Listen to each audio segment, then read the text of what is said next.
नमस्कार दोस्तों। तो एक बार दोबारा मैं आपका स्वागत करता हूँ इंफ्रास्ट्रक्चर सॉल्यूशंस में। तो जैसे कि हमने लास्ट लेक्चर में जाना कि हम कैसे ग्रेडियंट से डिफरेंट कलर्स कॉम्बिनेशन दे सकते हैं अपनी ड्राइंग में, और कैसे हम बाउंड्री सेट कर सकते हैं यूजिंग द बाउंड्री कमांड। तो उसी के साथ हमारा जो ड्रॉ टूल बार है, इसके जितने भी कंपोनेंट्स हैं ये हमने कवर अप कर लिए हैं। तो आज से हम प्रोसीड करेंगे अपनी मॉडिफाइड टूल बार की तरफ, यानी कि हम आज सीखेंगे मूव के बारे में, रोटेट के बारे में, कॉपी के बारे में, ट्रिम और एक्सटेंशन के बारे में, और इरेज के बारे में। तो चलिए शुरू करते हैं। सबसे पहले तो जो सबसे पहले हमारे पास कमांड आ जाती है वो आ जाती है हमारे पास मूव कमांड। अगर हम मॉडिफाई में जाएं तो यहाँ से आप मूव कमांड को यूज़ कर सकते हैं। तो चलिए मूव कमांड को यूज़ करने से पहले मैं एक ड्राइंग बना लेता हूँ। तो मैं यहाँ से पॉलीलाइन चूज़ करता हूँ और एक रैंडम फिगर ड्रॉ कर लेता हूँ। तो यहाँ पे अब मैं मूव कमांड को यूज़ करूँगा। तो मूव कमांड को यूज़ करने के मेरे पास दो तरीके हैं। एक तो मैं रिबन से जाके मॉडिफाई टूल बार में मूव कमांड को चूज़ कर लूँ, या फिर मैं यहाँ पे शॉर्टकट भी यूज़ कर सकता हूँ एम। तो एम मतलब मूव। तो मैं यहाँ से अभी के लिए शॉर्टकट यूज़ करता हूँ मूव। तो मैं यहाँ पे जैसे मूव कमांड को यूज़ करूँगा तो मैं यहाँ पे ऑब्जेक्ट्स को सिलेक्ट करने के लिए ये मेरे को कहेगा। तो मैं यहाँ पे ऑब्जेक्ट को सिलेक्ट कर लेता हूँ। तो जैसे मैंने यहाँ पे ऑब्जेक्ट को सिलेक्ट कर लिया है तो एंटर प्रेस करूँगा, और अब ये मेरे को कह रहा है स्पेसिफाई द बेस पॉइंट। तो बेस पॉइंट वो पॉइंट है जिसके अराउंड मुझे अपनी फिगर को मूव करना है। तो मैं यहाँ पे कोई भी कॉर्नर को सिलेक्ट कर लेता हूँ अभी के लिए। तो मैं यहाँ पे कॉर्नर सेलेक्ट कर लेता हूँ, और जैसे मैंने यहाँ पे कॉर्नर सेलेक्ट किया तो जैसे मैं अपने कर्सर को रोटेट करूँगा अपनी स्क्रीन के ऊपर, और वैसे आप देखेंगे जो मैंने पॉइंट जो सिलेक्ट किया था ये उसी के अराउंड ये मूव होगा। तो मान लीजिए मेरे को ये इस पॉइंट पे चाहिए, तो मैं यहाँ पे रख के एंटर कर दूँगा और जो मेरा ड्राइंग है ये मूव हो जाएगी। तो इस तरह से हम मूव कर सकते हैं किसी एक पॉइंट से दूसरे पॉइंट की तरफ। तो ये था मूव कमांड की। और अब हम चलते हैं कॉपी कमांड की तरफ। कॉपी कमांड और मूव कमांड में सिर्फ एक ही ये डिफरेंस है कि मूव में आपकी जो पूरी फिगर है वो कम्प्लीटली मूव कर जाएगी, बट कॉपी कमांड में उसकी कॉपीज बन जाएगी। बाकी उसको यूज़ करने का तरीका एकदम सेम है। तो चलती है अब कॉपी कमांड की तरफ। तो मैं यहाँ पे एक सर्कल ड्रॉ कर लेता हूँ। तो मैं यहाँ से कॉपी कमांड चूज़ करता हूँ। तो कॉपी के लिए आप शॉर्टकट भी यूज़ कर सकते हैं, CO कॉपी के लिए। सेम जैसे कि मैंने लास्ट टाइम मूव में जैसे कि मैंने मूव कमांड दिया था तो ये मेरे को सेलेक्ट ऑब्जेक्ट्स के लिए कह रहा था। तो सेम केस इसमें भी जैसे मैंने कॉपी कमांड दिया तो ये भी मेरे को कॉपी के लिए कह रहा है select objects.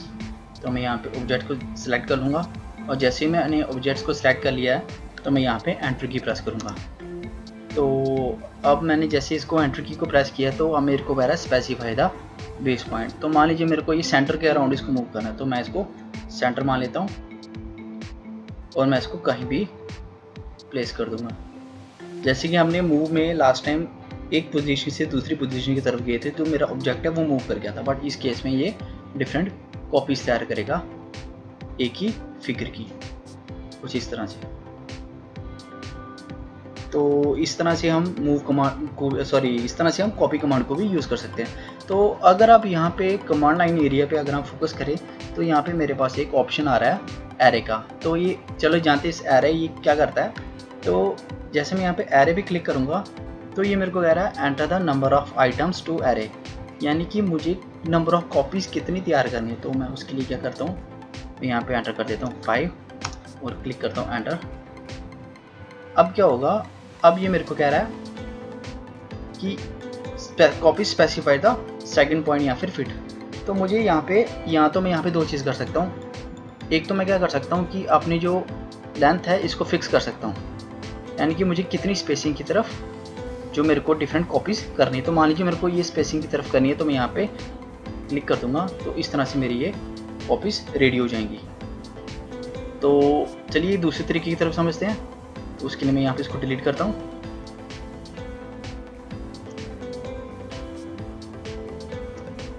Same case CO copy, और ऑब्जेक्ट्स को सिलेक्ट कर लूँगा,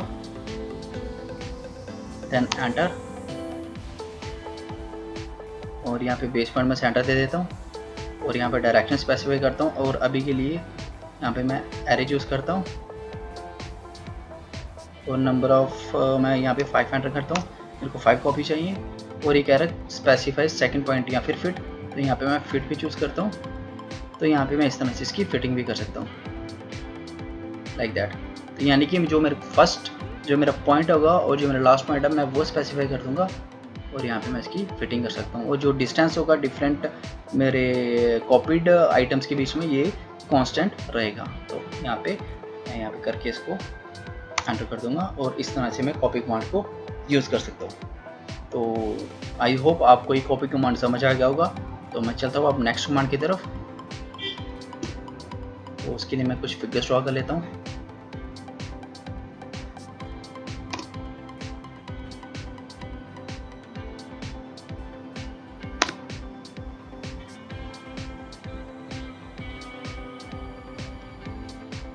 तो चलते हैं अब हम नेक्स्ट कमांड की तरफ। जो हमारी नेक्स्ट कमांड है वो होगी ट्रिम। तो अगर आप यहाँ पर आपको ट्रिम कमांड नहीं नज़र आ रही होगी तो आप यहाँ से चेंज भी कर सकते हैं, एक्सटेंड या फिर ट्रिम। तो यहाँ पे मैं जैसे ही ट्रिम कमांड को सिलेक्ट करता हूँ तो मैं यहाँ पे शॉर्टकट भी यूज़ कर सकता हूँ। तो मैं आपको इसका शॉर्टकट बता देता हूँ। इसका शॉर्टकट होगा TR ट्रिम। तो मैं यहाँ पे मैं ट्रिम कमांड को एंटर करके इसमें डबल एंटर प्रेस करूँगा। तो मैं यहाँ पे ट्रिम कमांड को अभी एक्टिव कर लिया मैंने। तो यहाँ पे मेरे को कह रहा है सेलेक्ट ऑब्जेक्ट टू ट्रिम। तो मैं जैसे ही अपनी लाइन के ऊपर इस कर्सर को लेके जाता हूँ तो आप ये देख रहे होंगे कि ये मेरा फेडेड हो चुका है। यानी कि ये क्या करेगा, जो मेरी लाइन होगी, जो इंटरसेक्शन पोर्शन हो गई, ये वहाँ से इसको डिलीट कर देगा। तो मैं यहाँ पे इसको क्लिक करता हूँ तो अब आप देख रहे होंगे जो मेरा लाइन है ये ट्रिम हो चुकी है। तो वैसे ही मैं यहाँ पे नेक्स्ट पोर्शन को यहाँ पे ट्रिम करता हूँ, फिर इसको ट्रिम करता हूँ, बट ये इसको ट्रिम नहीं कर पाएगा क्योंकि इसका कोई भी इंटरसेक्शन नहीं है। यानी कि ये ट्रिम नहीं हुआ, ये डिलीट होगा। तो ट्रिमिंग और डिलीशन में एक छोटा सा डिफरेंस ये है कि डिलीशन में क्या होता है, आप अपनी जो फिगर है उसको आप कम्प्लीटली डिलीट करते हो, बट अगर आपको किसी अपनी फिगर में किसी पर्टिकुलर पार्ट को डिलीट करना तो आप वहाँ पे ट्रिम कमांड का यूज़ करेंगे। तो मैं यहाँ पे कंट्रोल Z करके इसको रिस्टोर कर देता हूँ। तो यहाँ पे अगर आप यहाँ पे कमांड लाइन एरिया में अगर आप फोकस कर रहे हो तो यहाँ हमारे पास मल्टीपल ऑप्शंस नज़र आ रहे हैं। जैसे कि हमारे पास फेंसिंग आ रहा है, तो यहाँ पे अगर मैं फेंस को चूज़ करता हूँ तो यहाँ पे क्या होगा, मैं एक लाइन ड्रॉ करूँगा, कंटिन्यूस लाइन जी। और ये जो लाइन है ये जहाँ जहाँ ये इंटरसेक्ट करती जाएगी वो जो मेरी ड्राइंग में जो लाइन होगी वो डिलीट होती जाएगी। जैसे मैं यहाँ पे जा रहा हूँ, अब मैं अगर मैं इसको टच करूँगा तो ये ट्रिम हो जाएगा और यहाँ पे ये ट्रिम हो जाएगा, यहाँ पे ये ट्रिम हो जाएगा। अब आप यहाँ पे जाएंगे ये ट्रिम हो जाएगा। तो इस तरह से आप कुछ इस तरह से ट्रिमिंग भी कर सकते हैं। तो वैसे ही TR डबल एंटर। तो क्रॉसिंग के लिए आप नहीं जाएं क्योंकि जो आप डिफ़ॉल्ट कमांड यूज़ करते हैं ड्यूरिंग ट्रिमिंग तो ये उसको क्रॉसिंग भी कहा जाता है। तो चलिए मैं आपको एक चीज़ यहाँ पे दिखाता हूँ। उसके लिए मैं डिफरेंट लाइंस को ड्रॉ कर लेता हूँ।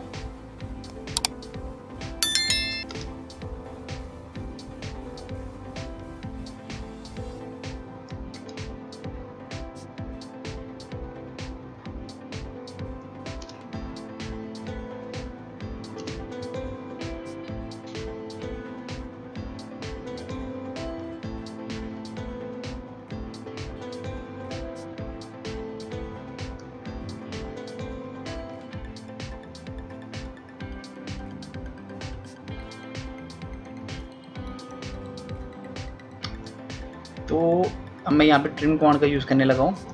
तो यहाँ पे मैं ट्रिम यूज़ करूँगा और जैसे मैं यहाँ पे डबल एंटर करूँगा यहाँ पे, तो जैसे मैं यहाँ पे जाऊँगा तो ये मेरे को कह रहा है सेलेक्ट ऑब्जेक्ट टू ट्रिम। तो मैं यहाँ पे ऐसे यहाँ पे इसको ट्रिम कर रहा हूँ। तो अब आप देख रहे होंगे मैं जब भी इसको ट्रिमिंग कर रहा हूँ तो जो मेरी नेक्स्ट बाउंड्री है ये इसको अपनी फाइनल बाउंड्री मान रहा है। बट अगर मैं ये चाहता हूँ, जैसे कि मैं यहाँ पे इसको नीचे तक ट्रिम करना चाहता हूँ यहाँ तक, तो अब आप देख रहे होंगे कि मैंने यहाँ पे एक एक करके यहाँ पे इसको ट्रिमिंग की है।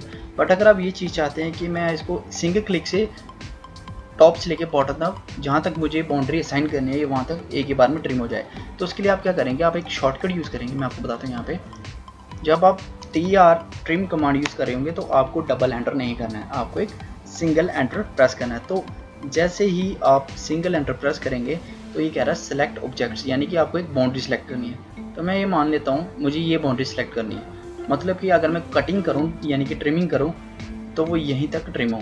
तो यहाँ पे मैंने जो बाउंड्री को सेलेक्ट कर लिया, अब मैं एंटर की प्रेस करूँगा तो अब मेरी ट्रिम कमांड एक्टिव होगी।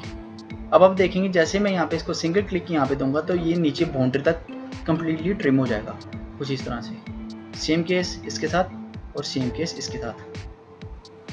और अब यहाँ से यहाँ पे ट्रिमिंग पॉसिबल नहीं है क्योंकि यहाँ पे ये कम्प्लीटली डिलीशन हो जाएगा। तो इस तरह से हम ट्रिम कर सकते हैं।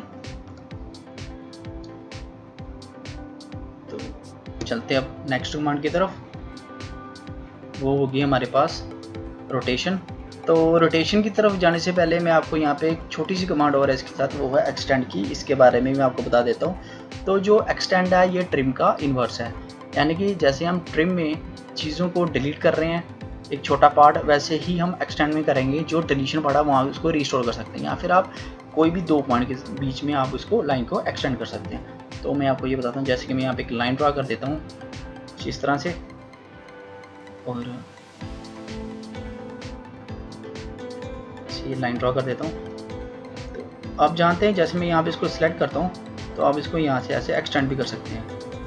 ये एक जनरली ऑर्डिनरी मेथड है जिसमें आप एक्सटेंशन करते हैं चीज़ों को, बट आप यहाँ पे एक्सटेंड कमांड भी यूज़ कर सकते हैं। तो मैं यहाँ से एक्सटेंड कमांड को यूज़ करूँगा, EX शॉर्टकट।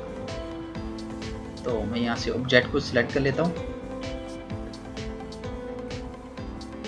और यहाँ पे मैं एंटर की प्रेस कर दूँगा और यहाँ पे मैं इस तरह से सिलेक्ट करके इसको एंटर कर सकता हूँ। तो इस तरह से मैं अपनी एक्सटेंड कमांड को भी यूज़ कर सकता हूँ। तो यहाँ पे आपको एक शॉर्टकट बता देता हूँ मैं कि जैसे हम एक्सटेंड कमांड अगर मेरी एक्टिव है तो मेरे को वहाँ से अगर ट्रिम कमांड में शिफ्ट करना है तो मैं यहाँ पे क्या करूँगा, अपनी शिफ्ट की को प्रेस कर रखूँगा। यानी कि अगर मेरी एक्सटेंड कमांड ऑन है और मैं अपनी शिफ्ट की को प्रेस करता हूँ, यानी कि प्रेस करके होल्ड रखता हूँ, तो मेरी जो कमांड है वो ट्रिम में शिफ्ट हो जाएगी। वैसे ही अगर मेरी ट्रिम कमांड एक्टिव है, अगर आप बिना कमांड यूज़ किए एक्सटेंड में शिफ्ट होना चाहते हैं तो जब तक आप शिफ्ट को प्रेस करे रखेंगे तब तक ये एक्सटेंड कमांड में इन्वर्ट हो जाएगा।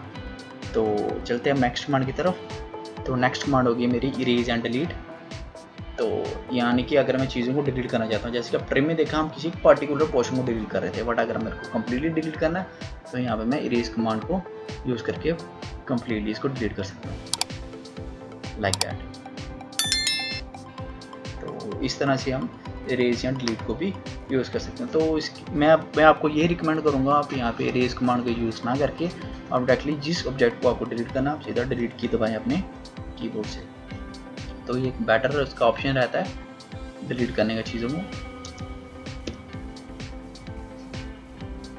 इस तरह से ये आप कर सकते हैं मल्टीपल सिलेक्शन यूज़ करके भी। तो चलते हैं अब हम अपनी आज की लास्ट कमांड की तरफ। तो आज की जो लास्ट कमांड है वो होगी हमारे पास रोटेशन। तो उसके लिए मैं एक लाइन ड्रॉ कर लेता हूँ पहले।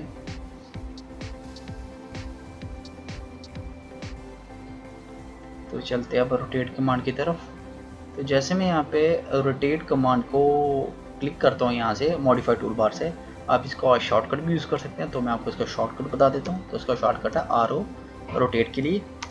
तो मैं जैसे RO एंटर करता हूँ तो मेरे रोटेट कमांड एक्टिव हो जाती है। तो यहाँ से मैं ऑब्जेक्ट्स को सिलेक्ट कर लूँगा। तो मेरे पास एक ही ऑब्जेक्ट अभी के लिए लाइन, तो मैं यहाँ पे इसको सिलेक्ट कर लिया और यहाँ पे मैं इसको एंटर की प्रेस करूँगा। तो वैसे ही जैसे मैंने इसको सिलेक्ट किया तो अब मेरे को कह रहा है स्पेसिफाई द बेस पॉइंट। तो मैं यहाँ पे बेस पॉइंट को सिलेक्ट कर लेता हूँ। तो अब मैं यहाँ पे इसको अपना कर्सर को यूज़ करके भी इसको मैं रोटेट कर सकता हूँ, या फिर मैं यहाँ पे डायरेक्ट एंगल भी डाल सकता हूँ। तो मैं अभी के लिए यहाँ पे एंगल डाल देता हूँ 45 और एंटर कर देता हूँ। और अब आप देखेंगे यहाँ पे जो मेरी लाइन है ये रोटेट हो चुकी है 45 डिग्री पे। तो यहाँ पे मैं आपको एक चीज़ बताता हूँ, यहाँ पे जो एक बेस पॉइंट है उसका मतलब क्या है। तो बेस पॉइंट क्या होता है, जब हम कोई भी point as a base point को सिलेक्ट करते हैं तो वहाँ पे वो पॉइंट मेरा फिक्स हो जाता है, यानी कि जितनी भी रोटेशन होगी वो उस पॉइंट के रेफरेंस में होगी, या फिर हम उसको एक पिवट पॉइंट भी बोल सकते हैं। तो लाइक दैट मैं यहाँ पे इसको दोबारा रोटेट कमांड को यूज़ करता हूँ और ऑब्जेक्ट को सिलेक्ट करके मैं मान लो यहाँ पे मैं इस बार बेस पॉइंट को ये देता हूँ और आप देखेंगे इस बार जो मेरी लाइन है वो इस पॉइंट के अराउंड रोटेट कर रही है अच्छे से। तो इस तरह से मैं रोटेट को यूज़ कर सकता हूँ। तो ये था रोटेट कमांड के बारे में। तो आई होप आपको डिफरेंट कमांड्स यानी कि move command, copy command, rotate command और अपनी ट्रिमिंग एंड एक्सटेंशन में ये आपको समझ आ जाए होगी, क्योंकि ये कमांड बहुत ज़्यादा यूज़ होती हैं जब हम एक जनरल ड्राइंग्स को तैयार करते हैं। तो मिलते हैं अब हम अपने नेक्स्ट लेक्चर में, जिसमें हम मल्टीपल कमांड जो हमारी मॉडिफाई टूल में जो पेंडिंग है इसको कवर अप करेंगे। So thank you very much.